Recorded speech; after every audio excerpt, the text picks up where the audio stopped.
হযরত মুফতি মাহমুদ হাসান গঙ্গোহী রহমতুল্লাহ আলাইহি একবার সফরে যাচ্ছেন, সামনে হযরতজি মাওলানা ইউসুফ সাহেব রহমতুল্লাহ আলাইহি বসা গাড়িতে, দ্বিতীয় হযরতজি তবলিগের। মুফতি মাহমুদ সাহেব পিছনে, বয়সে অনুজ, কিন্তু দেওবন্দের প্রধান মুফতি, বড় মুফতি। গাড়িতে সফরে যাচ্ছেন, এর ভিতরে হযরত মাওলানা ইউসুফ साहब रहमतुल्लाह अलैह तशकील करलें मुफ्ती साहब के, मुफ्ती साहब आप अगर 4 महीने के लिए निकलते उम्मत को कितना फायदा पहुंचता। আপনি যদি একটু 4 মাসের জন্য বেরিতেন তাহলে উম্মতের কত লাভ হইতো, বিশাল জামাত আপনার ক্ষেত্রে একটু উপকৃত হইতো। जरा चिल्ला लगा लीजिएगा, 1-2 চিল্লা যদি পারেন তো একটু লাগাই দিয়ে। খুব এহতেরামের সাথে, আবদারের সাথে তশকিল করছেন। মুফতি সাহেব কোনো উত্তর দেন নাই, কোনো কি করেন নাই, উত্তর দেন নাই। কিছুক্ষণ পরে এক জায়গাতে পথের মধ্যে গাড়ি থেমেছে, হযরতজি যাচ্ছেন, হাজার মানুষ জড়ো হয়ে গেছে, হযরতজি এই রাস্তা দিয়ে যাচ্ছেন, হযরতজির সাথে সব লাইন ধরে মুসাফা করছে, হযরতজিও মুসাফা করছেন গাড়িতে বসে। এক লোক এসছে, সে মুসাফা করতেছে, তো হযরতজি তাকে জিজ্ঞেস করলেন তুমি নামাজ পড়ো? কাউকে জিজ্ঞেস করেন নাই, কিন্তু তাকে জিজ্ঞেস করছেন। কেন? নবীজি একটা আজীব কথা বলেছেন, সাবধান, ইমানদারের দূরদৃষ্টি থেকে সাবধান থেকো, কারণ ইমানদার নিজের চোখে দেখে না, ফাইন্নাহু ইয়ানজুরু বিনুরিল্লাহ, আল্লাহ তাআলার নূর দ্বারা দেখে। কাউরে জিগায় নাই, ওই বেটারে জিগায় ভাই নামাজ পড়ো, ভাই নামাজ পড়তে হো, এবং আসলেই লোক নামাজ পড়ে না, এবং সে নামাজ পড়বে না নিয়ত করছে। কি নিয়ত করছে? মানুষের নিয়ত করে যে নামাজ পড়াম সামনে তার, হ্যাঁ নিয়ত করছে কি পড়তাম না, কে লিগা?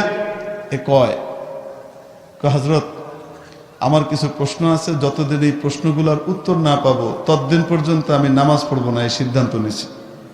কোনো মাওলানা সাহেব আমার এখন উত্তর দিতে পারেনি, তাই আমি সিদ্ধান্ত নিছি আর কি করব না, নামাজ পড়বো না। বুঝছেন? এখন হযরত যে জিজ্ঞেস করেন, আচ্ছা ঠিক আছে বলো তোমার কি প্রশ্ন। সে প্রশ্ন করে, প্রশ্নটা বুঝবেন আপনারা, জ্ঞানী মানুষ তো সহজেই বুঝে ফেলবেন। সে কয়, হযরত আমাদেরকে তো জাহান্নামের দিকে নেয়, বিভ্রান্ত করে, গুমরাহ করে শয়তান। হযরত বললেন হ্যাঁ, তো শয়তানকে কে গুমরাহ করলো? বুঝছেননি? এটা সোজা অর্থ দাঁড়ায় কি, কে গুমরাহ করছে? অর্থটা এরকম দাঁড়ায় না। এর প্রশ্নটা হইল মানে এটা কি কোন যাবে না, এটা সত্য। এখন হযরত জি বলতেছেন, ভাই ऐसे सवालात नहीं करने चाहिए, ऐसे सवालात नहीं करना चाहिए, এই ধরনের প্রশ্ন করতে নাই, এই ধরনের প্রশ্ন করতে নাই, এই প্রশ্নগুলোও গুমরাহি মার্কা, এগুলো করো না, তুমি নামাজ পড়ো। না না হযরত নিয়ত করছি যেটা হেডেই কইছি, তো কইছি আমার বাড়ি ময়মনসিংহ,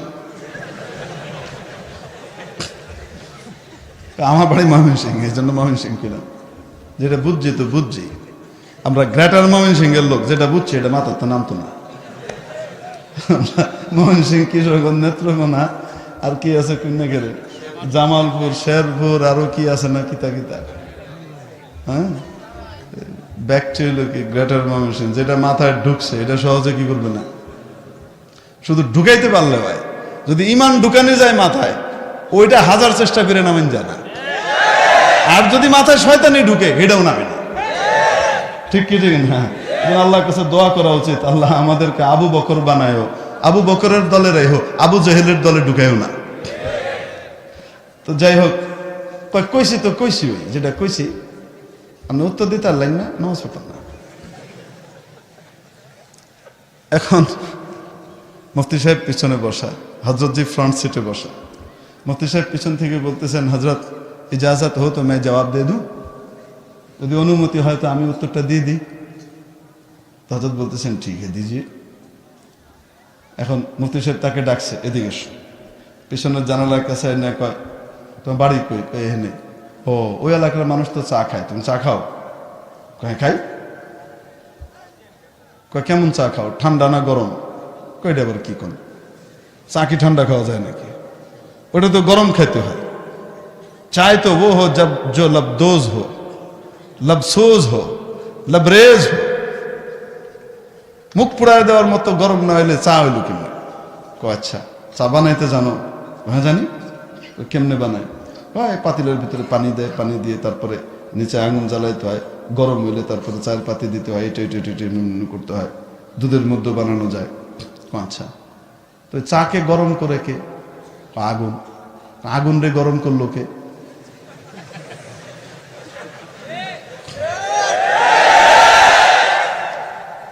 এখন ও বেটা কয় আগুন রে কেটা গরম করবো, আগুন তো নিজেই গরম। আগুন কি হেরেকে গরম করা? তো হযরত বললেন আমগরে গোমরা করে শয়তান, আর শয়তান নিজেই গোমরা, হেরেকে গোমরা করা লাগে না। তারপরে হযরত আরো উত্তর দিছেন, সেই উত্তর দিতে গেলে আমি আমার বিষয়বস্তুর মজমুন থেকে সরে যাব, এই জন্য ওখানেই থাকে না, দরকার নাই ওটা। এখন মুফতি সাহেবকে হযরতজি বলতেছেন, সেই লোক কয়, আরেক উত্তর দেওয়ার পরে হে কয় না না আজকে তো এমনি নামাজ পড়ব, মাথায় ঢুকছে, বুঝছে নামাজ পড়ব। এখন যখন গাড়ির সামনে চলা শুরু করছে, তো হযরতজি রহমতুল্লাহ আলাইহি মুফতি সাহেবকে লক্ষ্য করে বলছেন, মুফতি সাহেব আপনি তো কামাল কর দিয়া, মুফতি সাহেব আপনি তো অসাধারণ কারবার করে দেখাইলেন, ওরা তো একদম জায়গায় খাড়া করে দিছে, দারুণ জবাব দিছেন আপনি। এবার মুফতি সাহেব পিছন থেকে বলে, हजरत जी इस जैसे कामों के लिए हम जैसे छोटों को जरा छोड़ दीजिए, सब चिल्ले में निकल जाए तो पैसे कैसे होगा। হযরত এই ধরনের কিছু কামের জন্য আমগরও কিছু কি করেন, আমাদের মতো ছোটখাটো কিছু লোকরে ছেড়ে দেন, সবাই বেরিয়ে গেলে জবাব দিব কেডা? বুঝে আসেন? যাই হোক, এখন বলেন তো দেখি, শয়তান যে গোমরা, তারে কি কেউ গোমরা করছে না হ্যাঁ নিজেই গোমরা? আসতে বলেন, কেউ গোমরা করছে না, অটোমেটিক গোমরা, অটোমেটিক গোমরা। কিন্তু সে নিজের গোমরাহির কারণে, গোমরাহি কিভাবে হয়েছে? তার অহংকারের কারণে। কিসের কারণে? সে নিজেকে বড় মনে করে আরেকজনকে কি করছে? তুচ্ছ তাচ্ছিল্য করছে, ছোট করছে, অহংকার তাকে নষ্ট করছে। মেরে মুআজ্জাজ হাজিরিন, তাহলে শয়তান যে আল্লাহর দরবার থেকে ধাক্কা খেয়ে বের হলো, বিতাড়িত হলো, এটা কার দোষে? আদমের দোষে না তার দোষে? নিজের দোষটাকে সে আদমের কাঁধে চাপায়া দেয়। হে কয়, ফাবিমা গাওয়াইতানি লাআকুদান্না লাহুম সিরাতাকাল মুস্তাকিম। ও রব্বুল আলামিন, ও আল্লাহ, আপনি যে আদমের কারণে আমাকে বের করে দিলেন, নষ্ট করলেন, আমাকে গোমরা করে দিলেন, আমি ওই আদমের পোলাপাইনের সামনে আপনার যে সহজ সরল সিরাতে মুস্তাকিম আছে, ওইটার মধ্যে আমি বইয়ে থাকুম এগুলিজ্ঞা। আমি অবশ্যই বসে থাকবো, শুধু বসে থাকবো তা না, হেরা আমারে 5 কিলো যাবো গাইডা না, হ্যাঁ যদি আমারে কাটতে যেতে চায় তো তাহলে আমি হ্যাঁ উপর দিয়ে আয়া, হ্যাঁ আমারে কাটতে যেতে চাইলে আমি আক্রমণ করব। ثم لآتينهم من بين أيديهم ومن خلفهم, আমি সামনে দিয়ে আক্রমণ করব, পেছন দিয়ে আক্রমণ করব, ওয়ান আইমানিহিম ওয়ান শামাইলিহিম, ডান দিক থেকেও আক্রমণ করব, বাম দিক থেকেও আক্রমণ করব। এবং মনে রাখেন, আমি জিতব, এদের অধিকাংশকে আমি নষ্ট করে ছাড়ব। ওয়ালা তাজিদু আকসারহুম শাকিরিন, অধিকাংশকে আপনার কৃতজ্ঞ বান্দা পাবেন না। জানাই দিলাম, কেটা কয় কন্যা কেন? শয়তান মেয়ে চ্যালেঞ্জ দিছে কারে? আল্লাহরে। হে আইব, ডাইনতে আইব, বামতে আইব, সামনেতে আইব, পিছনতে আইব, আল্লাহরে বুলাই দিছে উপর আর নিচ। তাকাব্বুরের ছোটে অনেক কিছু গরম সরম কইছে, কিন্তু একটা কি হয়ে রয়েছে? বাদ রয়ে গেছে না? হ্যাঁ, চারিদিক থেকে হামলা করে আদম সন্তানকে নষ্ট করে, গুনাহের পথে নেয়, জাহান্নামের পথে নেয়। আদম সন্তান এক রাতের জন্য, একদিনের জন্য তওবা করে মাওলার সামনে যখন নাকি কাঁদে, চোখের 2 ফোঁটা পানি ফেলে দিয়ে অনুতপ্ত হয়, অনুশোচনার আগুনে দগ্ধ হয়, আর মাফ চায়, ক্ষমা চায়, আল্লাহ যা করেছি অতীতে ভুল করেছি, অন্যায় করেছি, আর কোনোদিন করব না রে মাবুদ, আর কোনোদিন করব না, দয়া করে আমাকে ক্ষমা করে দাও। এই ওয়াদা যখন করে আর অতীতের ব্যাপারে মাফ চায়, শয়তান চারিদিক থেকে হামলা করে তাকে জাহান্নামের দোরগোড়ায় নিয়ে যায়। রব্বুল আলামিন উপর দিক থেকে তার মাগফিরাত, তার ক্ষমা দিয়ে তাকে মুক্ত করে জান্নাতে নিয়ে আসে। শয়তান চারিদিক থেকে আসলেও উপরের দিক মাওলার দিক বলেন তো দেখি খোলা আছে না নয়? মেরে মুআজ্জাজ হাজিরিন, বলছিলাম অন্যায় করে সে অন্যায়ের ব্যাপারে অনুতপ্ত না হয়ে ক্ষমা না চেয়ে এটার দায় অন্যের কাঁধে চাপানো, এটা আদমের খাসলত না শয়তানের খাসলত? জোরে বলেন, আদমের সিফত না শয়তানের খাচ্চত? ঠিক কি ঠিক না? আর আদমের সিফত কি? অন্যায় হয় নাই, গুনাহ হয় নাই, ভুলে গেছিল। কইতে পারতো ইয়া আল্লাহ ভুলে গেছিলাম। আর আপনি তো ভুলের ব্যাপারে পাকড়াও করেন না, বলতে পারতেন কিনা? কোন যুক্তি দেন নাই। কি করছেন? আয় আল্লাহ আমি বড় অপরাধ করছি, অন্যায় করছি, যেটা অন্যায় নয়, গুনাহ নয়, তারপরেও নিজেকে গুনাহগার মনে করে 1-2 দিন নয়, কতদিন? 350 বছর কার কাছে কেঁদেছে? মেরে মুআজ্জাজ হাজিরিন, বলছিলাম আমার আপনার আব্বা হযরত আদম আলাইহিস সালামকে তৈরি করে রব্বুল আলামিন থাকতে দিলেন জান্নাতে। কোথায় তৈরি করলেন? কোথায়? জান্নাতে। থাকতে দিলেন জান্নাতে, বলে দিলেন ও আদম তুমি সস্ত্রীক জান্নাতে বসবাস করো। ওয়া ইয়া আদম উসকুন আনতা ওয়া যাওজুকাল জান্নাহ, তোমাকে থাকার জন্য দিয়ে দিলাম। ওয়া কুলা মিনহা রাগাদান হাইথু শি'তুমা, যেখান থেকে মন চায়, যা ইচ্ছা মন চায়, যত বেশি মন চায় খাও দাও পান করো, কোনো নিষেধ নাই। হ্যাঁ তোমার তৈরি করছি তোমাদের জন্য, খাও। কাকে থাকতে দিলেন? তাহলে বলেন দেখি আমাদের আব্বাজানের জন্ম কোথায়? আরো আসতে, আরো আসতে। কোথায়? বাবার বাড়ি যেখানে, সন্তানের বাড়ি সেখানে। এবার বলেন দেখি আমাদের বাবার বাড়ি জান্নাতে, তো আমাদের বাড়িও কোথায়? মেরে মুআজ্জাজ হাজিরিন, বলেন তো দেখি মানুষ ভোগ করে, আরাম করে, আয়েশ করে কোথায়? বাইরে না বাড়িতে? কয় না কেন? এখন একটা প্রশ্ন আপনাদের মনে আসতে পারে, হুজুর বাড়ি তো আমাদের জান্নাত, এনো আইলাম কি লিগে? বাড়ি তো কোথায়? এখানে আসলাম কেন? আল্লাহ এখানে কেন পাঠালেন?